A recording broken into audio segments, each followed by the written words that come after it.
মোর কিন্তু মেলা দিনের শখ মুই ঢাকা শহর যাইয়া মেট্রো রেলে পুরা ঢাকা শহরটা দেখুন, কিন্তু সুযোগ হইয়া উঠতেছিল না। হঠাৎ একদিন সুযোগ হইয়া উঠতেই মুই চলে গেলাম দলবল লইয়া ঢাকা শহর। রেল স্টেশনে গিয়া চলন্ত সিঁড়িতে উঠতেই উপরে যাইয়া দেখি, ওরে আল্লাহ, এতে জম্মের লাইন লাগিয়ে রয়েছে। টিকিট কাউন্টারে এত বড় লাইন। যাই হোক, তবুও লাইনে দাঁড়াইয়া গেলাম মুই একটা সাহস লইয়া। মুই খুব হামসাপ লইয়া টিকিটটা কাটতে আবার চলন্ত সিঁড়িতে উপরে উঠতে গেলাম।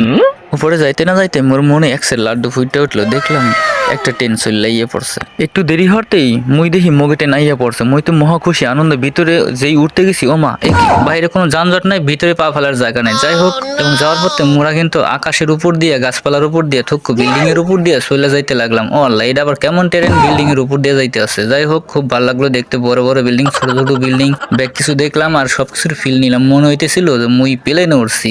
যাই হোক বন্ধুগণ, মুই কিন্তু এক্সের মজা পাইছি। কোনো যানজট নাই, 2 ঘন্টার রাস্তা 10 মিনিটে চলে গেছি।